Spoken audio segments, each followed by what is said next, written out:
Yeah, for the purpose of this interview is just to kind of encourage other people that might be kind of trying to discover if they're going to take that next step in their entrepreneur journey, and just to get the word out there about what you do. And so I know you've had a lot of adversities in your past. I don't know the details of everything, so only share what you feel comfortable.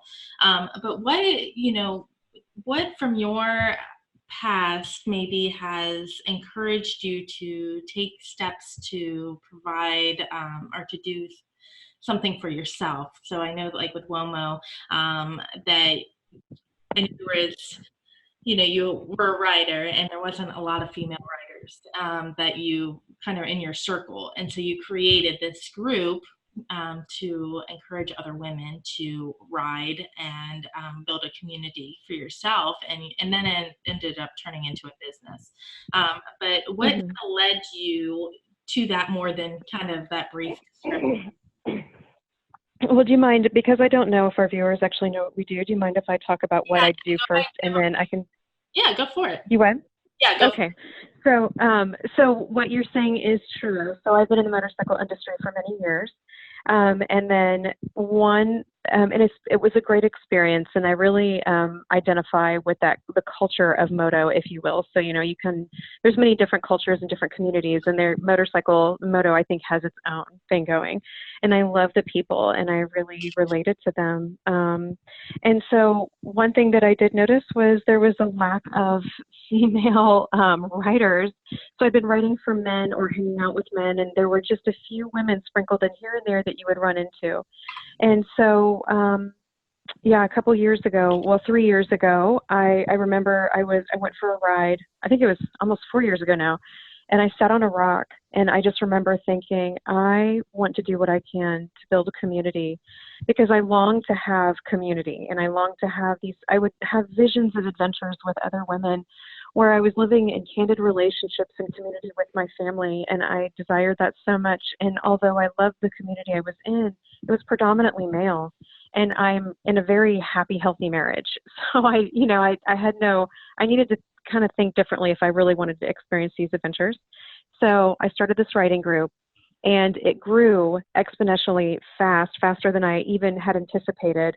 And then it did turn into a business. So let me explain what my business is in brief elevator talk. And what we do is we take small 110 4-stroke CC motorcycles. They're automatics. So for those who don't understand the technical portion of a motorcycle, it's essentially a 2-foot motorcycle that's an automatic. We have engineered it to only go 15 miles an hour. We take all the gear and we go to corporate events and parties and personal development days, and we do women camp, family camps. We're going to start doing special needs camps, foster camps, and a whole bunch of really cool stuff this year. So that's what we do. And it's really awesome. So that's what I do. So to answer your question regarding some of my history and my passion, why I do what I do, I did grow up in poverty. I grew up with a very limited education. I really rely on my husband's MBA for he is my CFO. So if I'm CEO and I have the vision, I'm a visionary. I really rely on him for a lot of this financial stuff to kind of help keep that in order. I tell him what I want to do, and he tells me what we can do. So we have that kind of relationship. And so I grew up in a very dysfunctional environment, and although there is a constant effort to heal through counseling and different things in my life, it left its scars from everything from sexual abuse to rape to all the things that you experience, alcoholism, physical, domestic abuse. I went through multiple elementary schools and hopped around in different homes. My life was very similar to like a foster child or whatnot, although I was not technically in the system. I grew up in kinship care often, and it was really, really hard. So my experience of being ousted from community so much because I was always the new kid. I was always told I would never amount to anything, and I was always told that I was not capable of relationships and love, and I was not worthy. So I have flipped the switch, and my desire is to love. Is my motorcycle, my using this motorcycle is just a catalyst, because I want to build a community and to empower, enable women specifically and their families to know that they are loved and they have value and they have worth, because I desperately know what it feels like to not feel like I'm a part of that. And it's so painful. And so I really wanted to do something, and this is a very non-conventional way of doing that, of bringing these women together. So that's kind of that's my story and my why. My why is a very grand, big why of wanting to touch as many lives as we possibly can within our business as we are doing this. Did that answer your question at all? It does. It does. Okay. And fortunately, that's how I know you, is through this community. And I've been able to kind of get on the bike and just go kind of get over some fears and stuff that I've had. And I know that you and the entire community have just been so welcoming and reach women specifically at their level, and encourage them throughout the entire process and provide a fun adventure, even on the small little bikes, just starting out and trying something new. That's something that a lot of women have never taken the plunge to get out of their comfort zones, and that kind of starts just building the adventure, and then also building those relationships from the physical, doing the adventure, all the way to the emotional support in the back end. You're just there for everybody, and I love that. Well, and that's exactly, I think, our first initial experience, and why we have a spin of personal development day, is because a lot of our clientele is women, because in the industry of motorcycle, 81% is men, and so the rest is women, and that's a very small percentage. So most women, for some reason, even when I went to go get insurance for this, the idea of putting a woman on a motorcycle is still unheard of. People are like, oh my gosh, the first time I called to get insurance for our business, the insurance guy was like, you're going to put women on motorcycles? I hope you have a good attorney. And he hung up. And I'm like, oh. Okay. Yeah. So it's very much like this idea that if you put a woman on a motorcycle, everything's going to go to hell in a handbasket, which is very untrue. We're extremely capable. So I think that is so ingrained in who we are as women, that even if they get on this little tiny bike going 15 miles an hour, they're shaking. And Krista, I know you've seen this over and over. Like, they're shaking, like they're so nervous, and then they get off, and sometimes they celebrate and jump up and down, and sometimes they cry, and sometimes you'll hear their story because they're so nervous. They're vulnerable in that moment. They're afraid they're going to fail. And so we are there to encourage them that they're not going to fail. You know what I mean? And it's in that vulnerable moment that you start to build a relationship, because relationships start in vulnerability. And so a lot of women want to continue. And then we take them to our riding group, which was Women's Off-Road Moto Riding Group. And then that's when we are teaching them how to ride and get in the industry and developing this community with more depth. So not everybody does that, but we have a really, really large amount that do that. And then I'm guessing it's going to grow significantly this year. Yeah, I think so, especially with the camps. So the camps are kind of like a icebreaker per se. You're helping build communities within, or a fun experience at a camp, or maybe a team building experience for a business. And then you're also allowing people who want to go farther with it. You have the Women's Off-Road Moto community, and to kind of take them a step farther if they choose. Right? Yes, that's true. Yeah, absolutely. So we have this, this initial experience that we get brought in to offer, and it's for both men and women. I mean, so it's, we have more men that ride than women. So if you are a rider, and Krista and I can both appreciate this, when you get on a small bike going 15 miles an hour, when you're used to riding trails and doing some crazy stuff, it is very anticlimactic. But if you've never done it before, and somebody's offering you the gear and to give you this experience, it's very thrilling. It's really, really fun.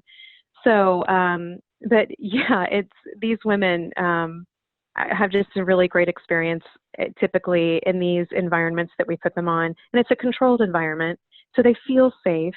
The bike is smaller, so they're like touching the ground. They're neat, it's a smaller bike. So they feel secure and they have a great experience. So when they leave, they're wanting more.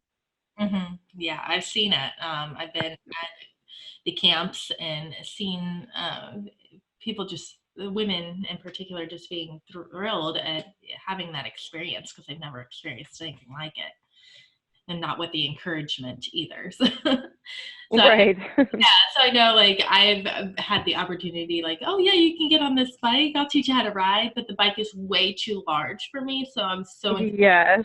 like, I have no interest. I'm just gonna drop it going down the hill and hurt myself.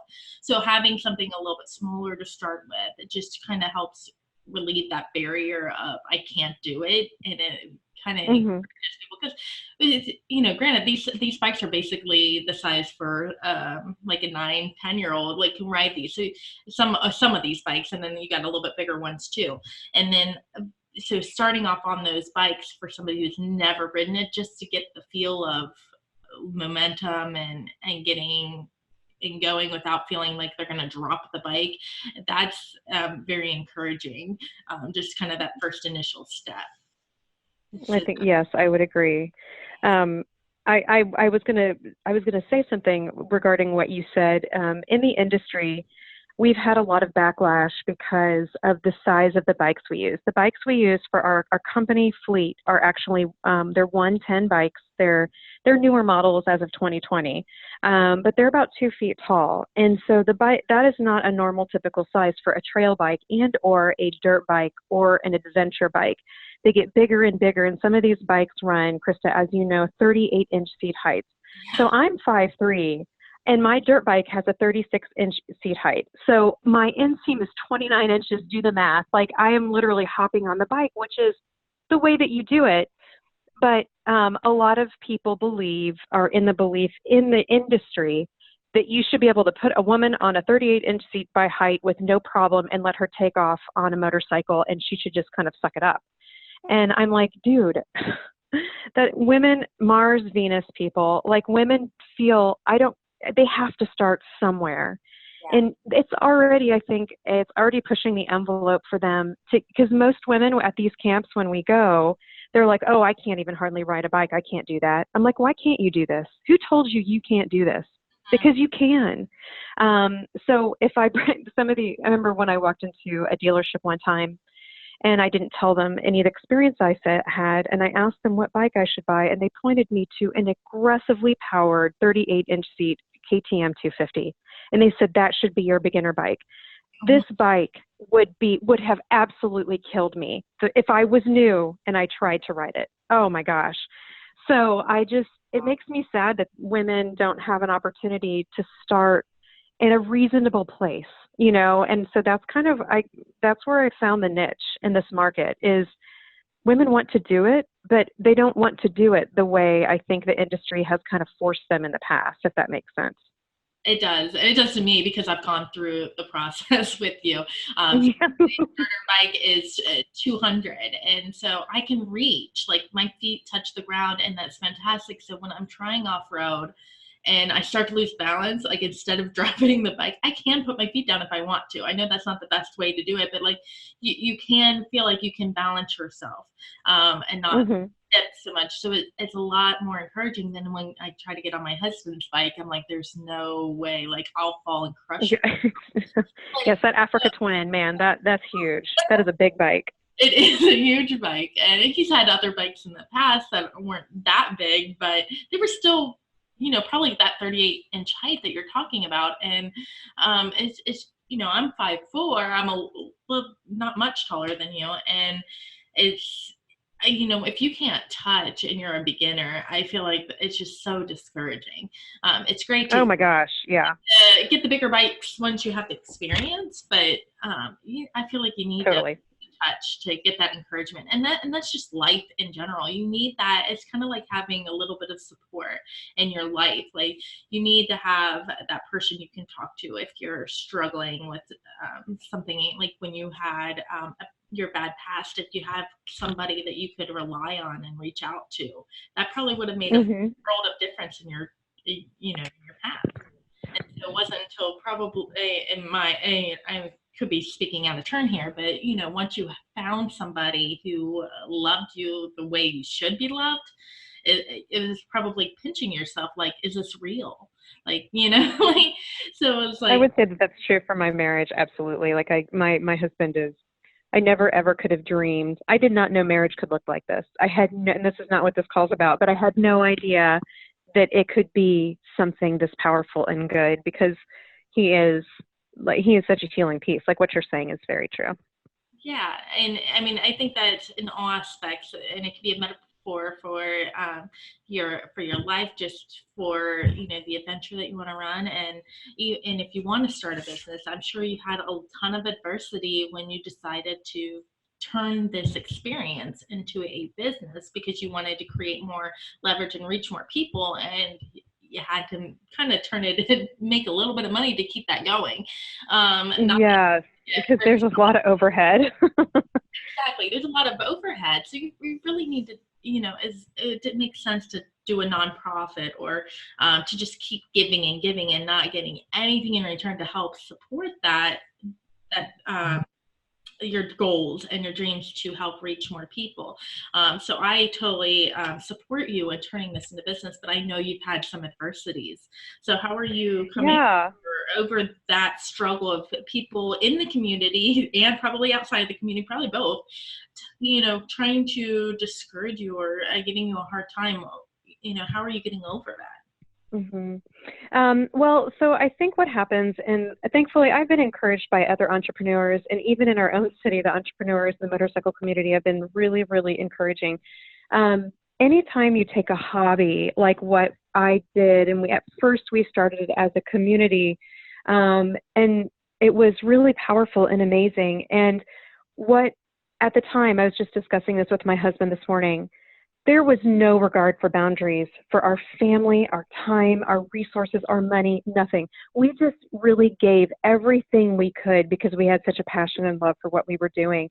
And we were like, honestly, we would go bankrupt eventually. I mean, my husband is an amazing mechanic. And so we partner well because we're able to offer multiple services within what we do. So, and for women, there's a comfort for that, right? So after going to these camps and seeing the women line up by the hundreds, I realized that we had the opportunity to reach a huge pool that is completely untapped. And we could do it in a very non-conventional way. I knew it would not be popular, A, by the many in the industry, and B, because we were going to make a huge change. And when there's change, a lot of, don't move my cheese, right? There's a lot of don't move my cheese going on. And change is hard. No matter what you do or how you spin it, change is hard. So when we wanted to turn this into a business, it was challenging. I mean, basically we had to rebuild a support staff because we flipped the switch of all of a sudden we're the boss. And before, it was less so, if you will. So I am the visionary, and I genuinely believe in the vision that God has given me. And I don't know if I can freely say that on this podcast or whatnot, but I believe in the vision He has given me, and I believe it's good. And I've seen the fruits over and over and over again of community and the good that is coming of growth. And sometimes, all the time, growth doesn't come without pain. So you have to go through a pruning process. And when you prune something, what is pruned is still alive. So it hurts. It hurts when you see it go or when it breaks off. And without pruning it, it can't flourish. And I would say that on both ends. So yeah, it's hard. I mean, I would say we're still in the process of building and what that looks like. But the people that we have brought in, we have a business associate that we have brought in, and we have contracted her. She's an amazing, all she does is help take small business and help them grow to be something great. And since I know I'm great at vision and I'm a great delegator, but I'm really bad at like details and things like that. So she is amazing at helping us on the business piece. I have another really, really great friend that sees so much that I don't. That helps me. And there's just a lot of good things that have happened, but it's just keeping your head down and staying focused. I just I just envision I'm on this path, and there's things that just keep trying to knock me off the path, whether it's intentional or not. But as I continue to stay on the path, doors continue to open, and they're opening in ways that are amazing. Like we are getting ready to interview the nonprofits in the city to bring on women who are recovering from sex trafficking as volunteers and a part of our staff. I honestly cannot imagine what it's going to be like when these women see the impact they are making on other women, on other people, when they put them on these bikes, when they are introduced to a phenomenal community. And I can't imagine the impact it's going to make on our lives of being so grounded in reality when we listen to their stories of heartache that we cannot wrap our minds around. It's stuff like that, like just staying on the course. And that doesn't mean grieving the pruning process, because you can't go without grief. I'm in counseling for it. Like, it was so hard turning it into a business. It was just, there's just a lot of things that you have to work around in relationships that need to take some time to heal, and other relationships that are exciting that you had no idea would come your way. So, if I didn't have such a passion, it takes a tremendous amount of grit and grace. I don't really have the education at all. I can't even believe that I'm doing this. And I mess up a whole lot. I mess up so much. And I'm so thankful for the people who still continue to see the vision that I have and are helping me, not slandering me, but helping me get there. Because they're like, dude, this is going to be amazing. This is going to change and alter lives. Like, what you have going is a great idea. We're just going to help guide you gently, please, to get there. So that's kind of, I think anybody who goes through that process of turning a hobby into a business like that, there's going to be loss and there's going to be challenge. It's inevitable, So, and I don't know what your feedback is on that, or if I answered the question well, or you can let me know. You did fantastic.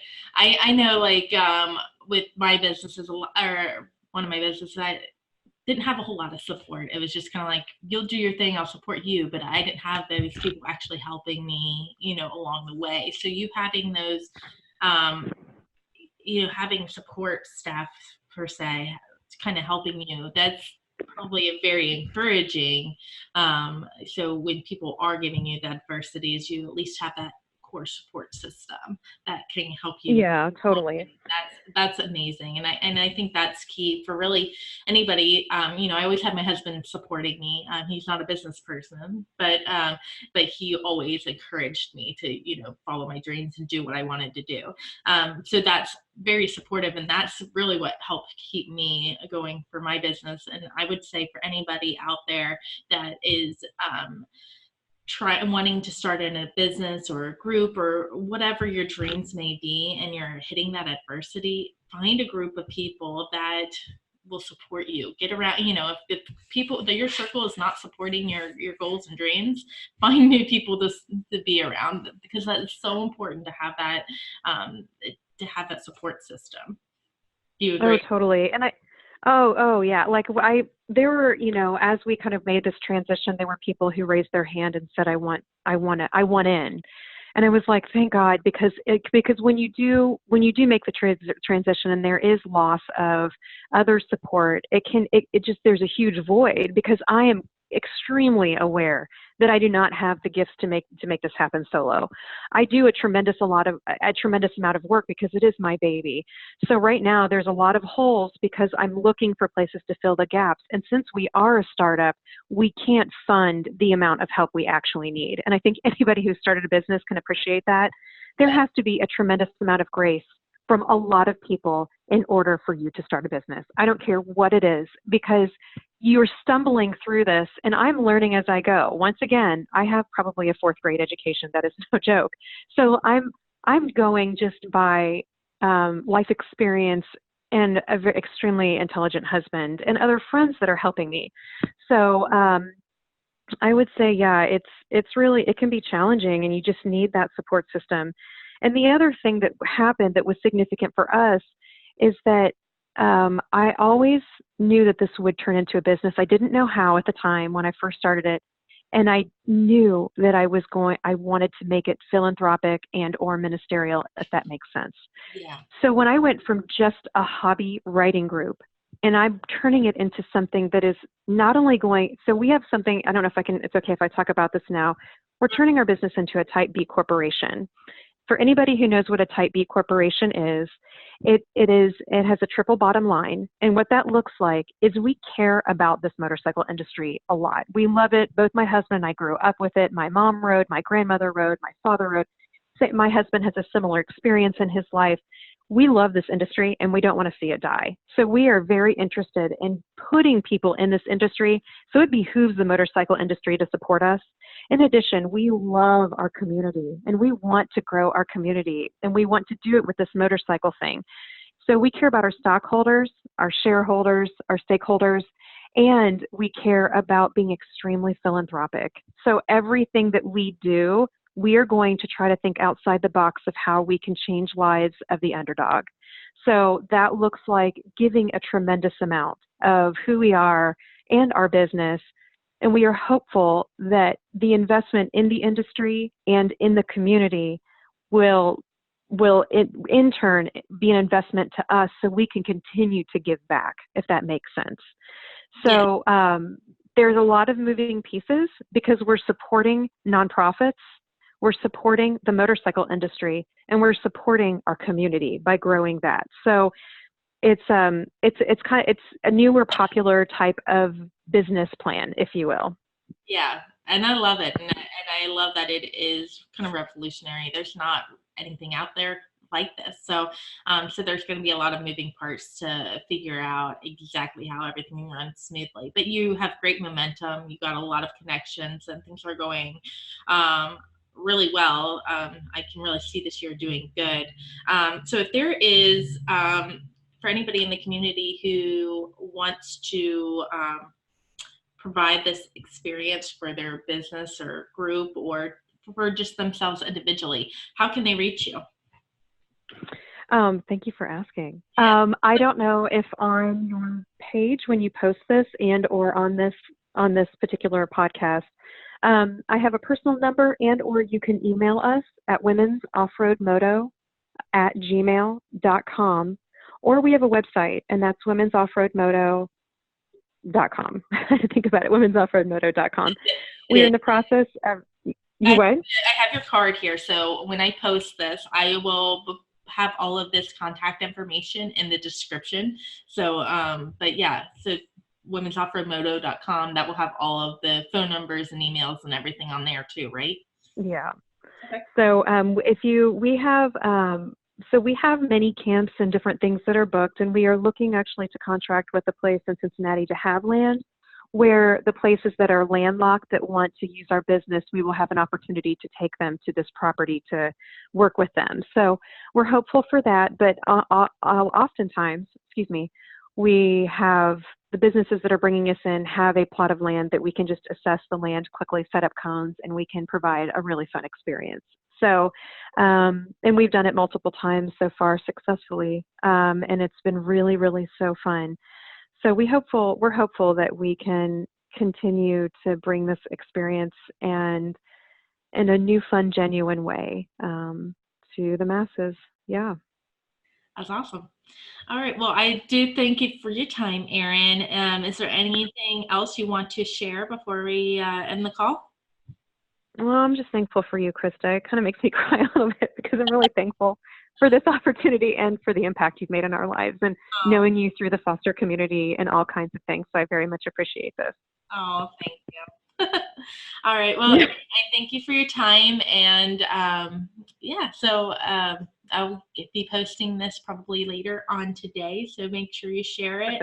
And, yeah, we'll get the word out. Awesome. Thank you so much, Krista. Take it easy. Have a good day. Bye. Bye-bye.